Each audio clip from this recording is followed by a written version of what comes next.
3M in this video. This is a great dividend company because they've been paying their dividends for, I think it's almost 100 years, and they've had over 60 consecutive increases in the dividend.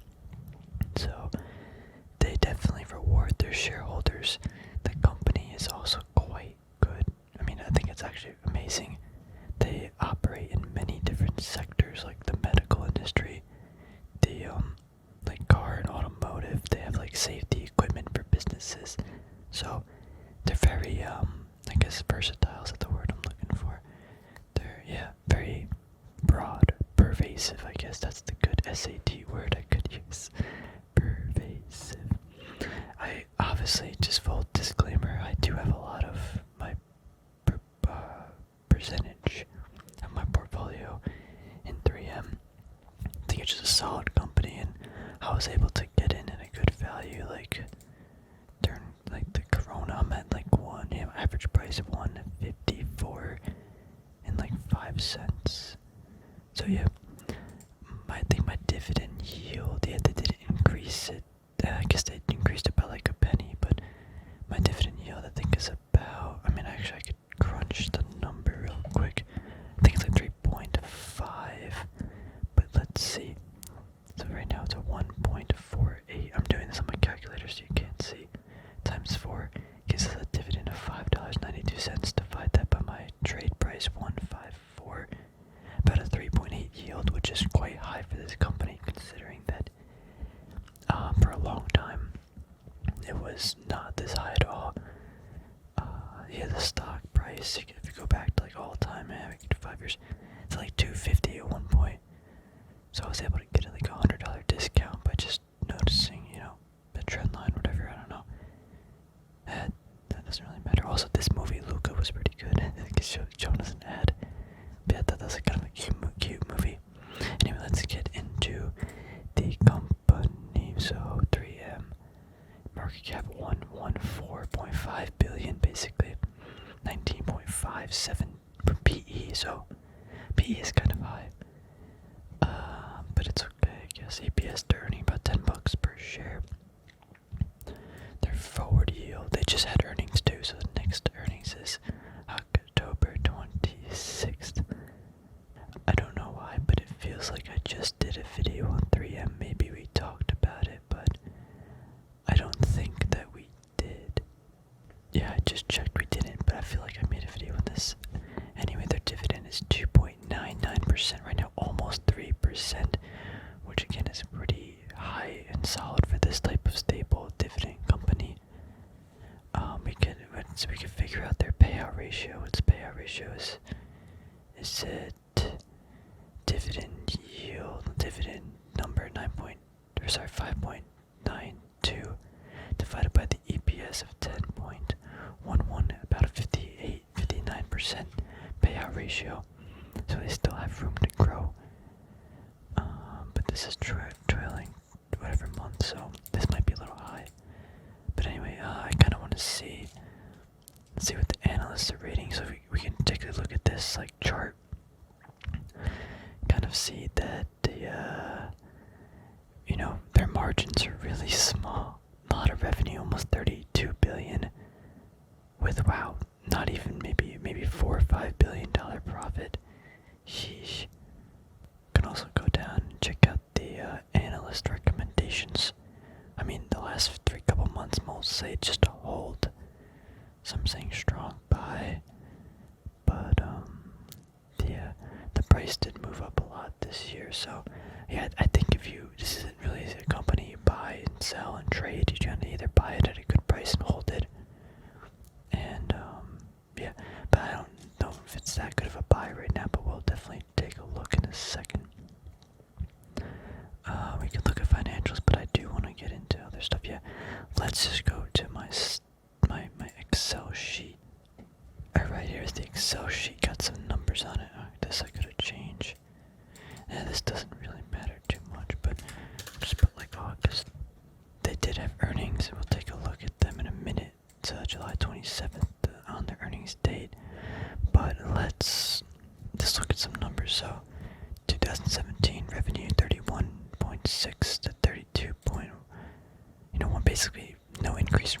can see the revenue growth right here. Not really anything, but again, this is a pretty large, stable company. It's not a tech company. They're not going to be growing rapidly, really, at all. Let's see, operating income.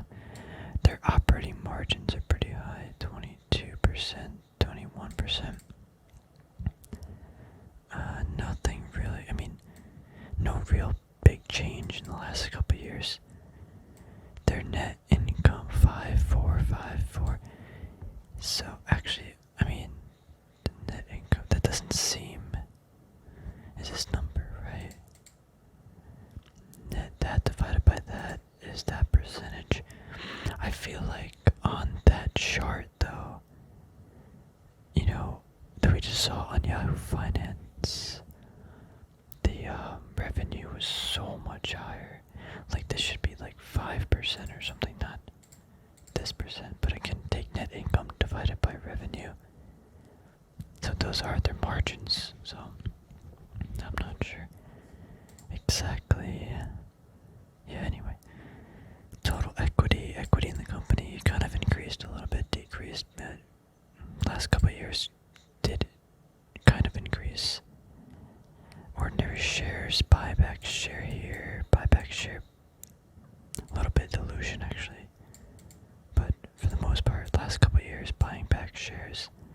The debt, 14 billion to 19.7 billion. Ooh, big increase in debt. What is that? I'm kind of curious what this actual increase is. In the debt, no, I need the parentheses. Let's see, 40% increase about. Sheesh. Why? That's definitely actually. Here's the equity. So the equity, increased maybe 10%. That's 8% maybe. And the debt, 40% increase. Oof. At least the equity didn't decrease, am I right? But big increase in debt. Free cash flow. This is the important thing that we look at. 4.8 to 6.6. Pretty much increasing each year, only the last like 4 years. That growth is 10-20% about, but I think 10% would be more accurate number. Here's a dividend per share. So 1 year they increased it like 15%. Next year, 6%. Now they haven't really been increasing it, but again, other factors might be influencing that because like COVID and stuff. So current ratio is good. Debt to equity a little bit leveraged. Not too bad, but definitely not too good. PE is a little high too. EPS, relative to PE. I don't know. It looks a little expensive, but anyway, let's go to the free cash flow thing that we're all looking at. So if we take this average, we get about 5.4, and again we use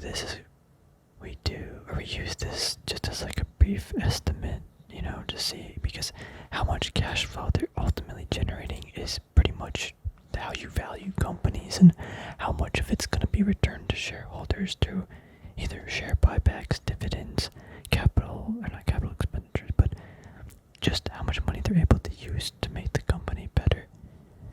And we just put a multiple on that. You could also put a multiple on net income, but this is affected by tax, while free cash flow is not affected by tax, so it gives a little bit better, I guess, estimate of it, in my opinion, and many other people's opinions. But so this number is about 5.5 billion. I put a multiple of like 15 on it. This is already a pretty large company. It's not really going to be growing too much, or at least the free cash flow isn't. But again, if we look at it, 4.8, then you have 5, 6. So they actually are growing their free cash flow despite the company not being like a super grower. So 15 might be a little low. I also put 20 PE so we can see the number. 108 billion, still less than the market cap that it currently is of 114. I wouldn't go more than on this company, definitely not 23, maybe like 21, 22. But yeah, I think somewhere between 15 and 20 is solid. It is a big company. They are growing the cash flow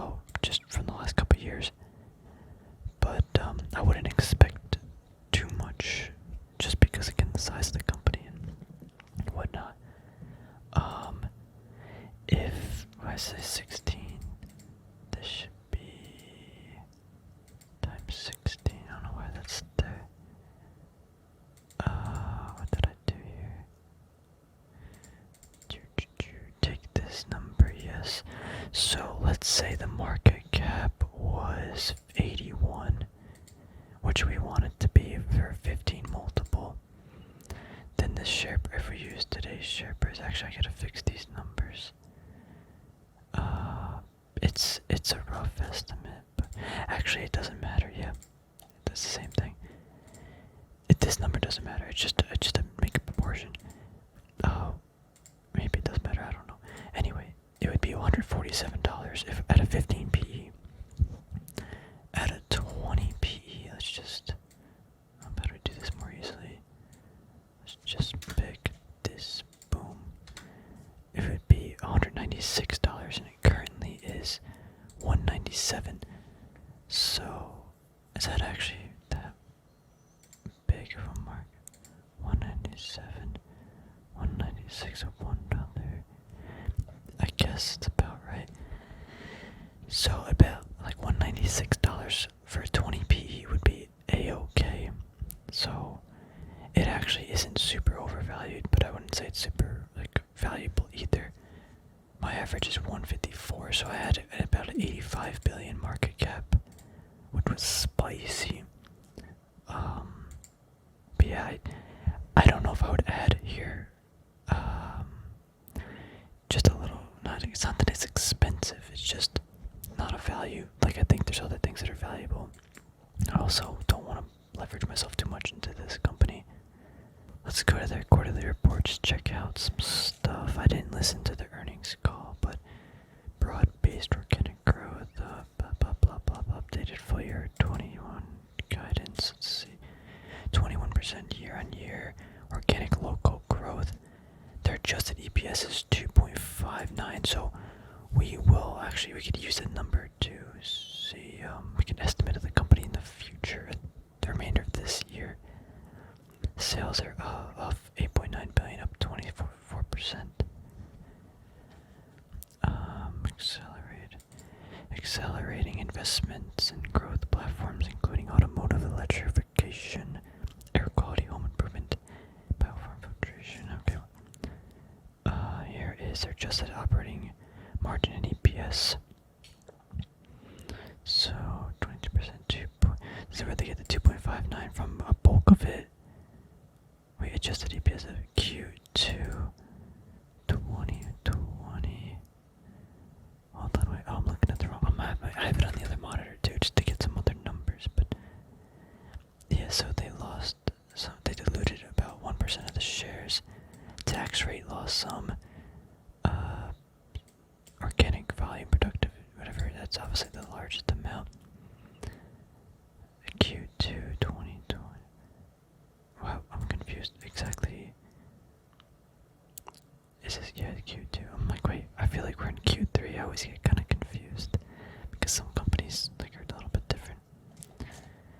Cash flow balance sheet, 1.6 billion adjusted free cash flow, 1.4 billion returned to shareholders. This is this quarter, this year. That might all just be dividends. Here we go. 800 year to date, 1.7 billion to shareholders.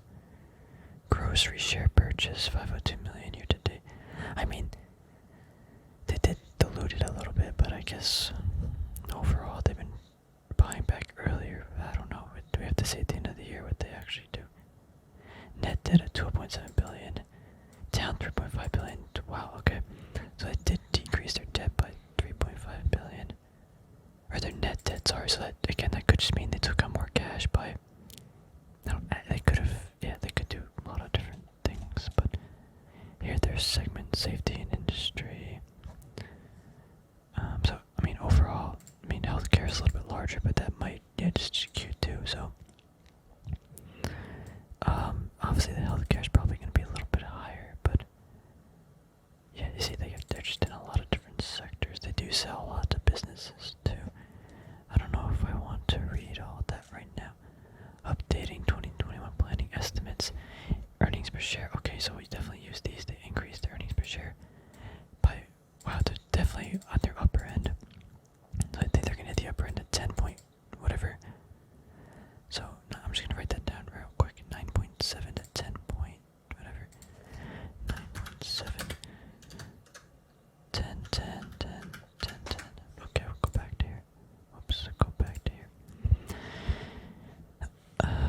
cash flow, 100%. I don't know what that means exactly. Free cash flow. They actually lowered their free cash flow conversion. Global macro, improving healthcare volumes, decline in pandemic-related disposable respirators, restructuring program on track, maintaining strong execute. Okay. The item of note. Okay, end of market trend. Healthcare elective British volume to increase, home improvement to remain strong, return to school, decline in and blah blah blah blah blah. Okay. It's a lot of blah, but just net income's up 16% from the last quarter. EPS is, obviously it would be up also. Here's actually a really good chart, just illustrating each kind of sector, and I guess, yeah, the sales and margins with the region, but I don't really want to see that right now. Well, they go really into abrasives, personal safety, you get the exact, not exact, but close to the exact numbers. Okay, let's go back to